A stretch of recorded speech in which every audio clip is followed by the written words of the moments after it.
So this one has taken a little bit of trial and error.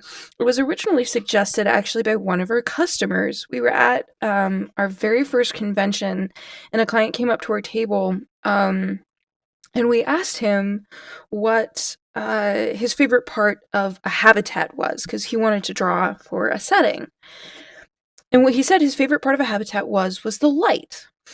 And we got really excited when we realized that it would be fun to do a spread where you're focusing on each of the five senses, because and this works especially well for habitats.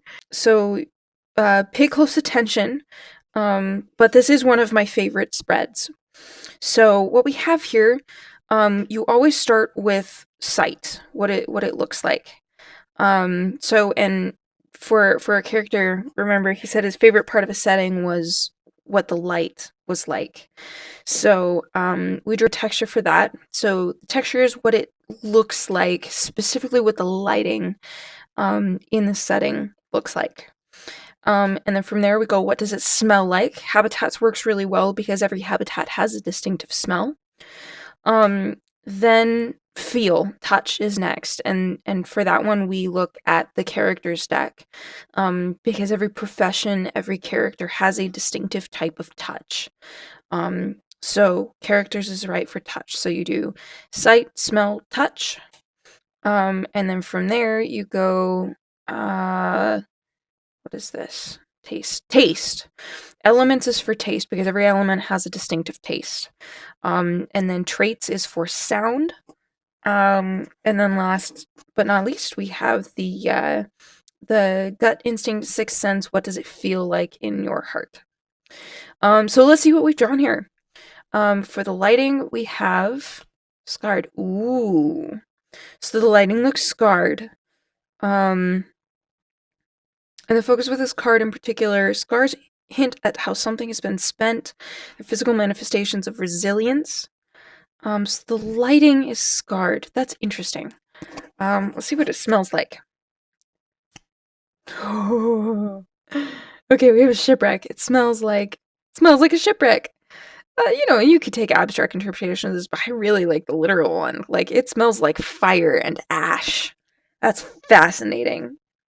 Really like this a lot. Touch. What does it feel like on your skin? Assassin. Huh. Okay. So, there are two ways you could look at this. Maybe you are the one who they were trying to kill, or maybe you're the one with blood on your hands.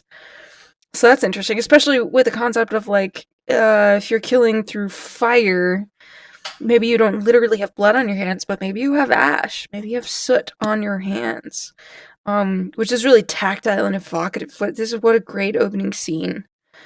Okay, elements. This is what it tastes like. Tastes like sound. Interesting. Okay, so sound is the most persuasive and efficient medium for sharing information. Still up and falls short. Widely believed to be the shortest path to the soul.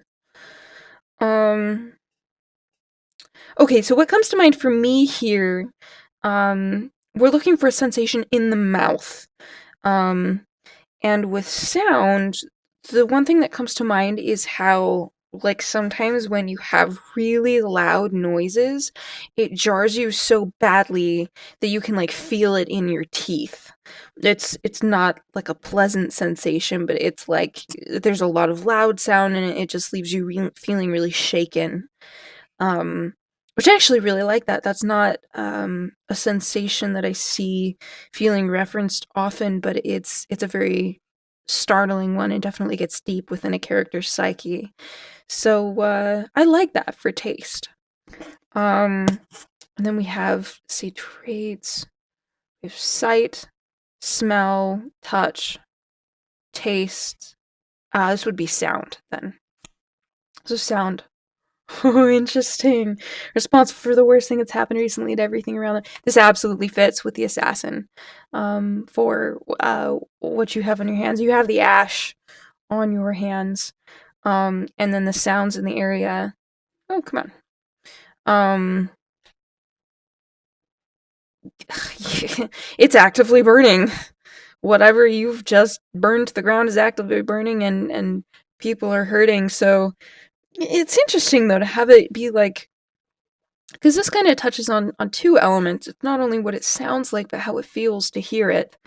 Um, you are hearing the sorrow of everyone around you. Um, guilt is a quiet feeling. It's an internal feeling. So maybe nobody knows that you're the one who's responsible for it. Um, but you hear the misery of the people around you, and it doesn't necessarily feel good. Um, this I really like. This is such an interesting opening scene, and then what it feels like. Love record. Okay, interesting. What the setting feels like. Um, huh. This is almost such an easy interpretation with all the other that I want to look for something a little more intense, but honestly, I think we have a complete enough scene. Like you don't always have to do fancy stuff with the cards you have. Sometimes they just work really well together, and each one kind of like builds on a theme together. These cards work really nicely. And I think in this case I would just use this as a launching point for a short story and use Parasite as to help me identify the motive of whoever it was that just committed arson, and you know, and you could go with a real world interpretation of like the temporary moment is that the lighting is scarred, um and you're actively watching it burn, or you could go with like more of a fantasy world long term setting where like this creates a permanent rend in the area where the maybe you light an eternal fire that will never stop burning. um so it really just depends on what your genre is, what you're looking for. um but that's kind of how this drawing works.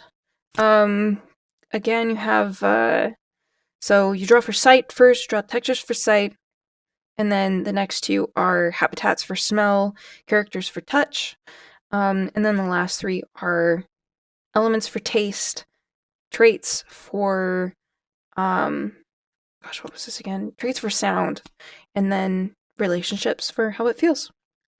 So thanks for watching. If you have a different interpretation of what we drew, or try this out and have a really interesting drawing, go ahead and post in the comments and let us know what you see.